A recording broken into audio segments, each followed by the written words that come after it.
A legendary violin is in the hands of an exceptional violinist from China.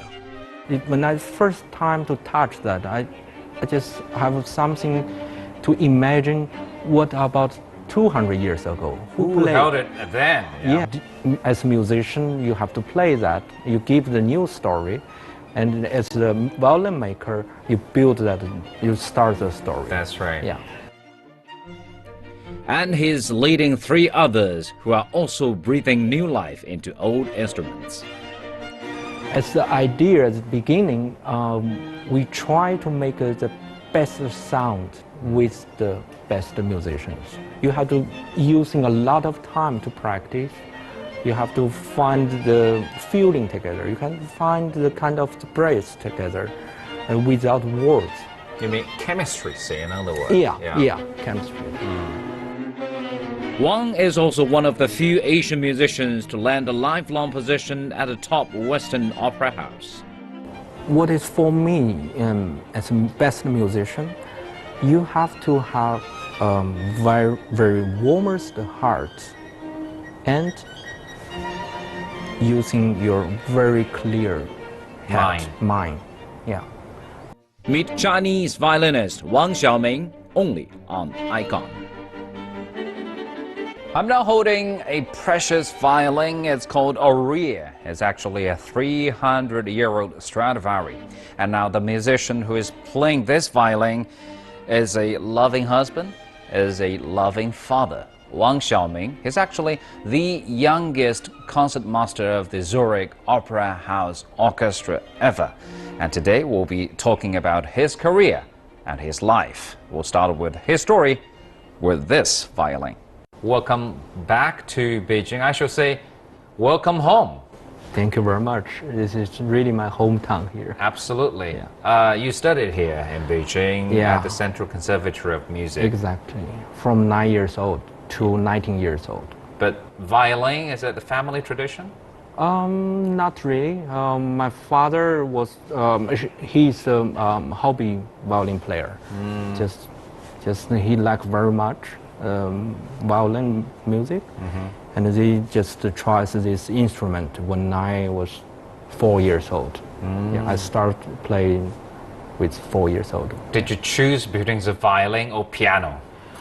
I didn't get the chance to choose. I just start with the 4 years old. It's a decision made by your father at the time, because he liked it. Yeah. But you know, my first time to try to play just with the 2 chopsticks. Yeah. Yeah. I think that time I was under 4 years old. Right. One time my father saw what I'm moving there. So it's one chopstick over here, the other one. Exactly, just like keep this position. Okay, imitating the move. Move of the bow. And then my father, okay, maybe you should do this. Yeah. One time I remember that was my birthday at my 4 years old birthday. My father just prepared a very small, very cute violin. Just I think it's the smallest one. And then just give to me. Is that playable? It's playable. It's a nice sound. It's a real violin. It's a real one. So from that toy mini version of violin, you've now got yourself into this. I can't help noticing this one. This is a Stradivari. Yeah. And it's 300 years old. Exactly, this year. 300 years. So it was produced in 1715. Yeah, today is 2015. 2015, so 300 years old violin. Yeah. How does it feel when you hold it? Hot. Hot? Yeah, very hot. Not about the value, because sure, the value is very expensive. But I mean, behind the violin, there's many, many years history, and I just feel there's still life inside. I just feel that it's very hot.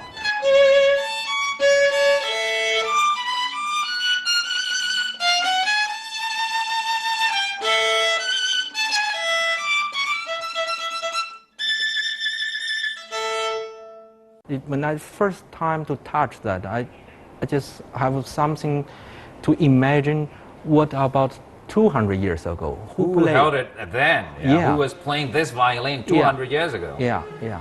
So who played it? Also, there's one of the famous, that time, very famous violin player. The name is Bartók, Professor Bartók.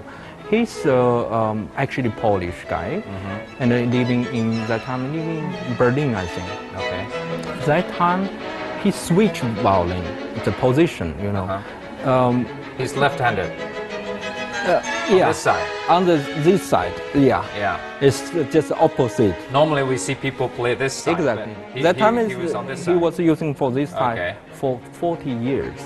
But it's maybe not the good idea. And after 40 years, when he died, the next owner just to change back for the normal position. And then what we said here now. So it's just amazing. You have all these, stories. I guess you could possibly just feel that connection with, last generation or musicians of hundreds of years ago when they played it on the same violin. It's such a magic feeling, I would say. Yeah, it is. Actually, this violin has a very beautiful name. The name is Aurea.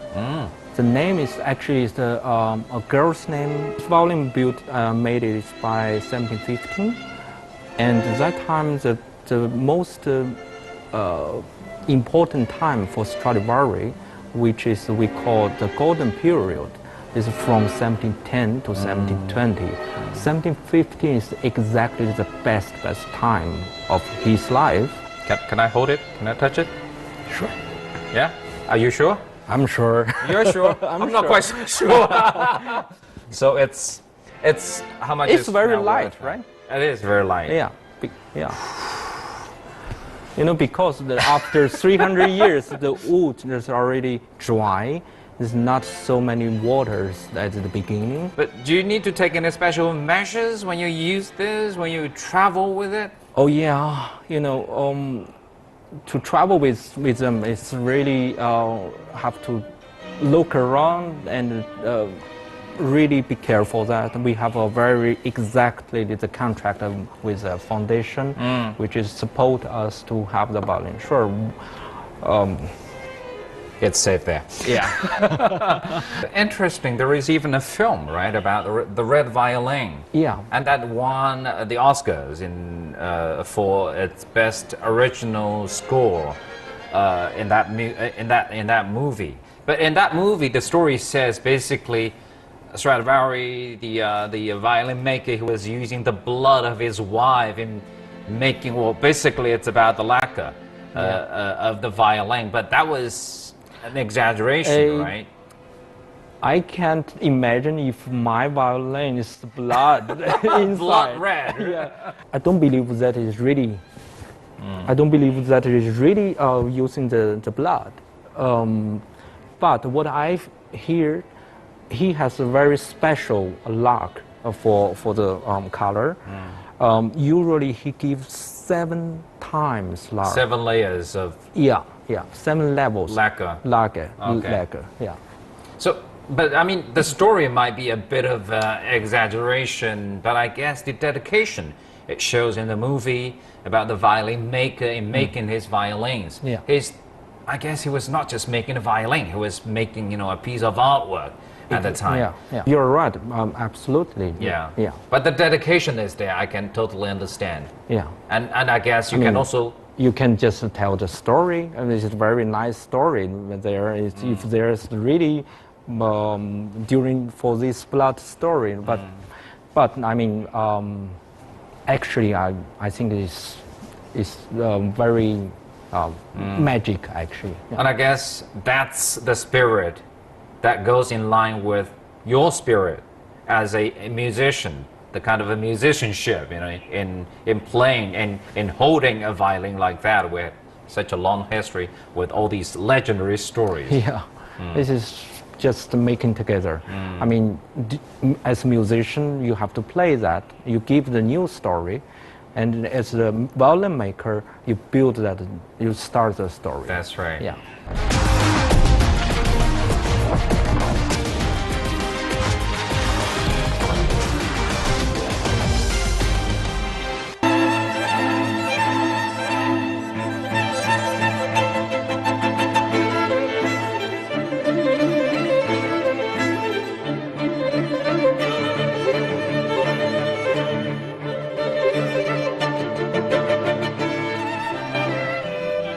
One Stradivari instrument is a revelation. How about four played together? Led by Wang Xiaoming, the Stradivari Quartet was formed in 2007 when the Swiss Stradivari Foundation lent four exceptional Stradivari instruments to the outstanding young musicians. Each instrument is very precious and has its own story.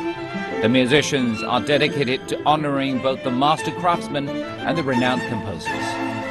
Their repertoire spans the centuries from the Baroque era through classicism to the Romantics and right up to the contemporary music.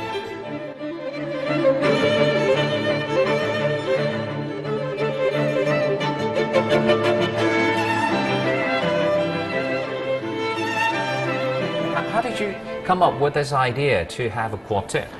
Yeah, so actually this quartet, we start 2007, which years I moved to Switzerland. Yeah, the quartet based in Zurich. We got a very, very good connection with Habis Reutingen Foundation.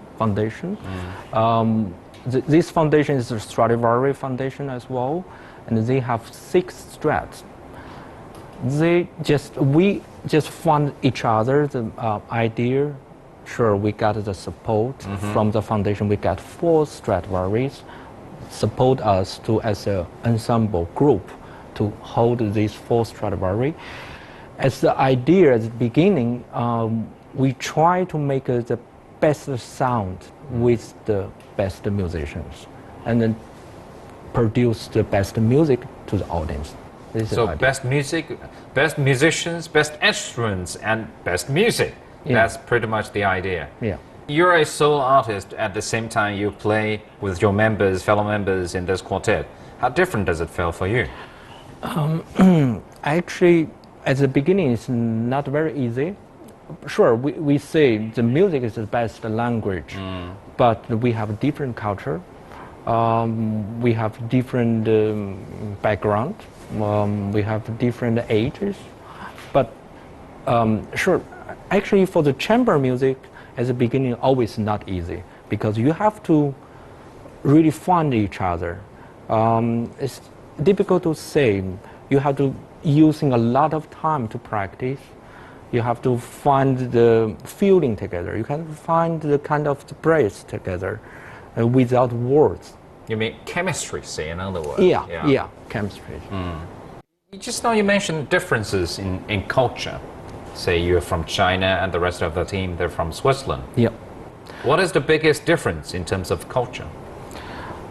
Communication. For me, it's The way of thinking. Exactly, yeah. Actually, the music is making much closer because everybody want to make the Great music. Great music, yeah. But the communication, the thinking how to tell what you want is different. Understanding of music.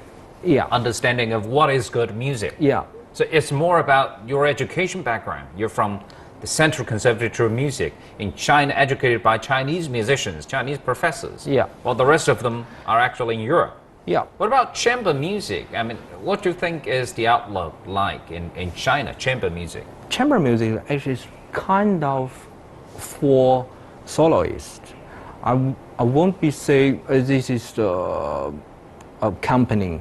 You accompany me, I accompany you again. No. You work together. We work together. It's very fantastic teamwork for chamber music. If you can find this point, you just can get this fantastic feeling, fantastic That music. chemistry. Yeah, chemistry again. Yeah.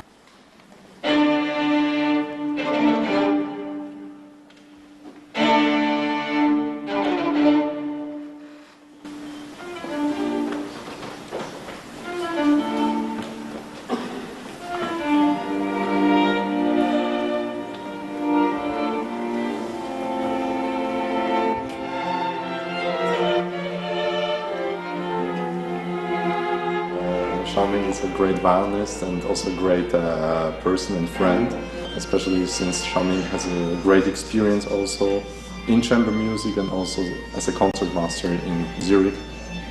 So it's really a pleasure to work and to learn from him, and I think it's on every side, so everybody can learn something from the other. It's the beauty of chamber music.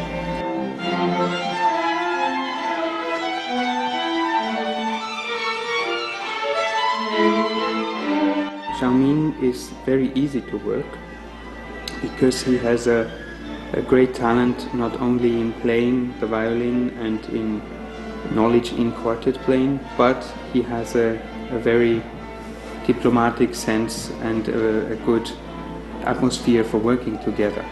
So we have a very good relationship, also a good friendship. We never fight between each other. When we have a conflict, we find a very good way to make the quality better.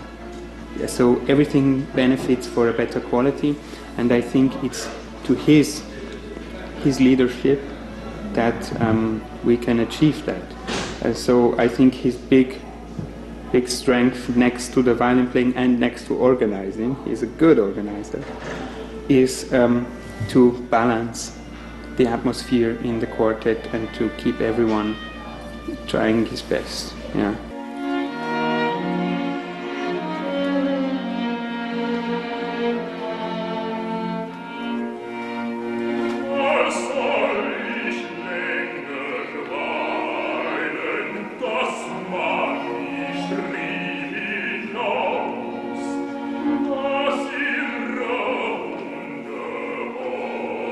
So he got so much experience from the singers, from the conductors, and obviously he knows singing well. I know even he's not a singer, but he knows singing because he's been working with the great singers all the time. And also, I would say he's one of the best violinists I've ever seen. He's like he's playing this so pure. I mean, very musical, and I would say he would be a great soloist, but he just preferred to play with the orchestra and the chamber music ensemble. But maybe next time I would love to hear his concerto or a recital concert.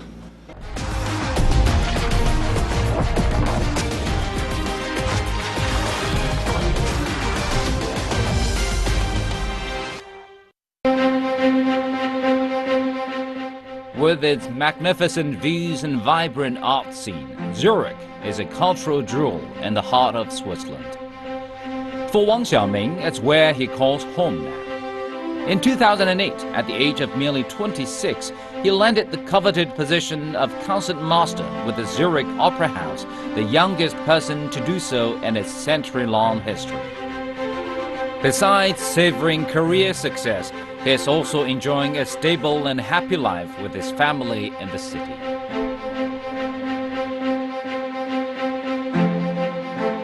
You're now the concertmaster of the Zurich Opera House Orchestra. Yeah.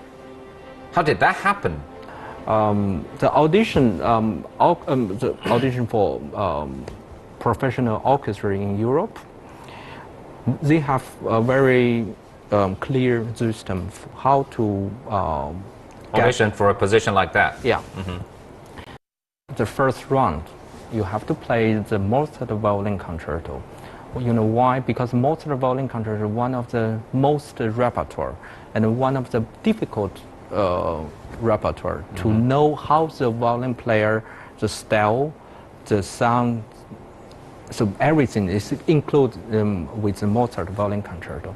After first round, if you get past, you will play the orchestra accept. But were you nervous?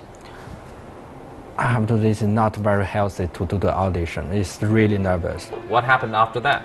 The second round, still behind the wall. And then I start with like a 7 orchestra excerpt. It's the choice from the list.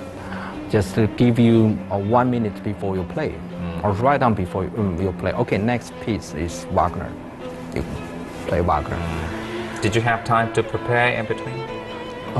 No, you just have to switch Just listen. that. Just switch. Switch. Right to the next piece. From Mozart, next Wagner. From Wagner, next is Puccini. Was it difficult? Or Verdi, yeah. It's very difficult. It was very difficult. Very, very difficult. You have to immediately find the style.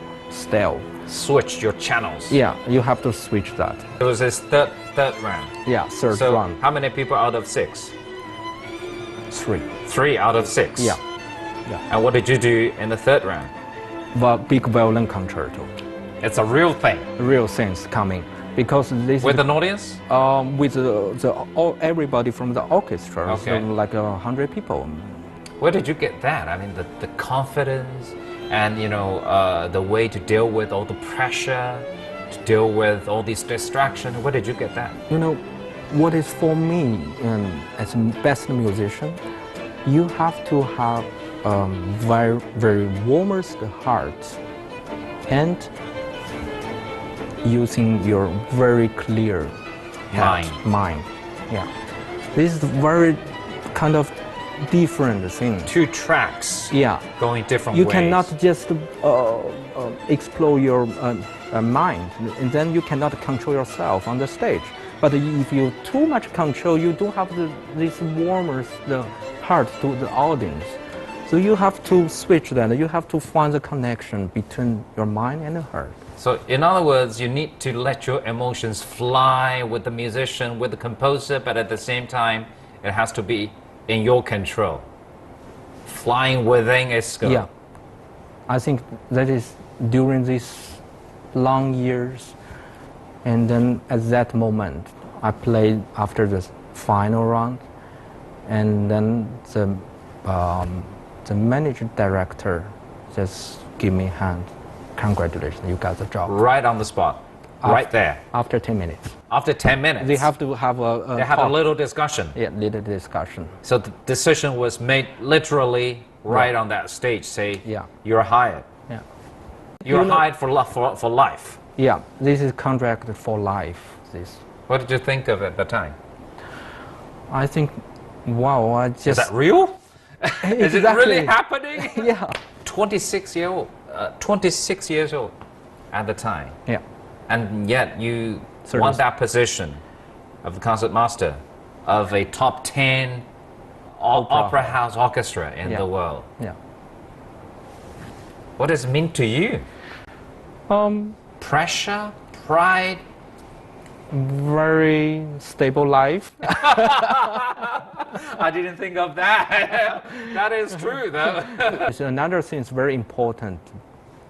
I have a very high level stage for my music life, right? Is that the life you've imagined actually when you were younger? Say when you were still a student at the conservatory?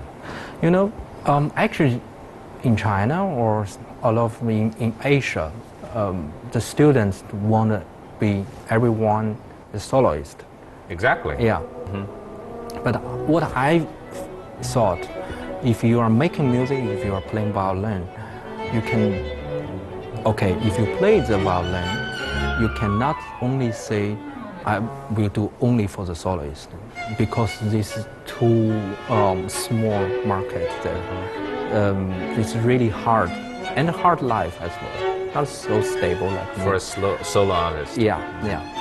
But I mean, if you can open your mind, you can do the orchestra member, orchestra musician. If you like the chamber music, if you after these two things, different things, I'm sure you will be also a good soloist.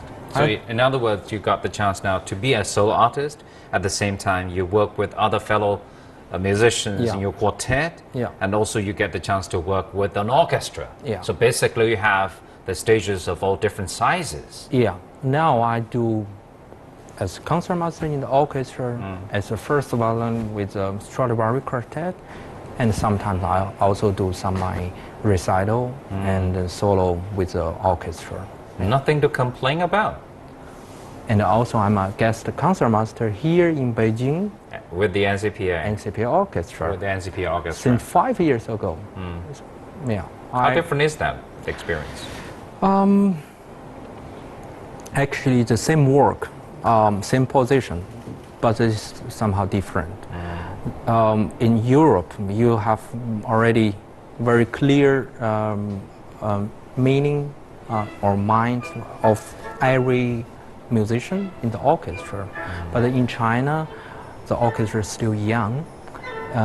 They're great player, but maybe not so experienced with how to produce the sound, how to produce the music.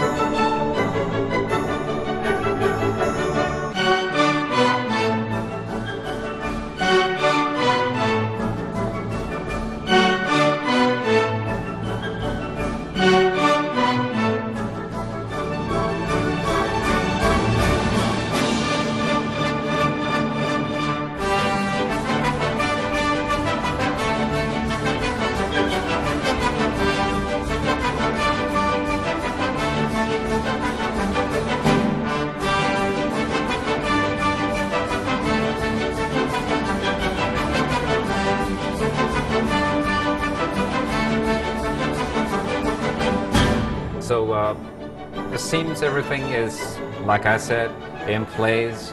Your family, you have two. Or that's the that's the son This is or my the daughter? son. That's This your is my son.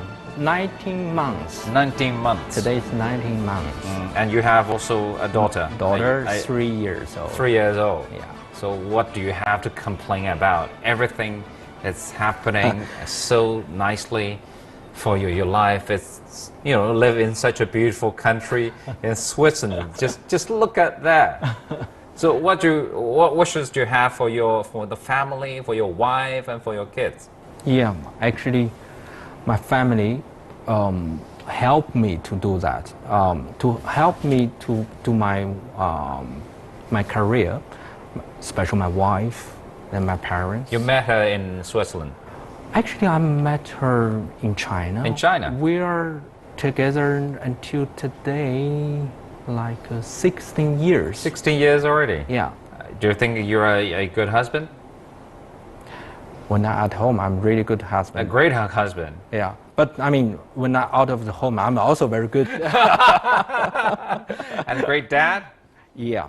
I so love Your kids. my kids. Yeah. You know, when I just get on this tour, I told my kids, so Papa will be for 3 weeks away on tour. Later, I come back, get more presents for you and for you.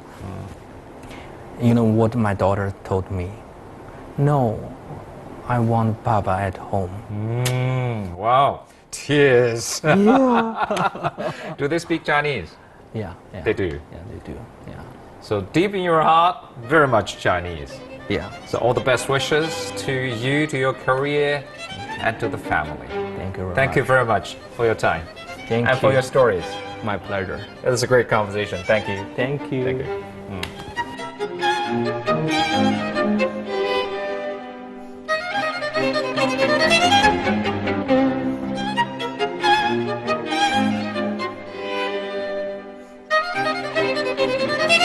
you.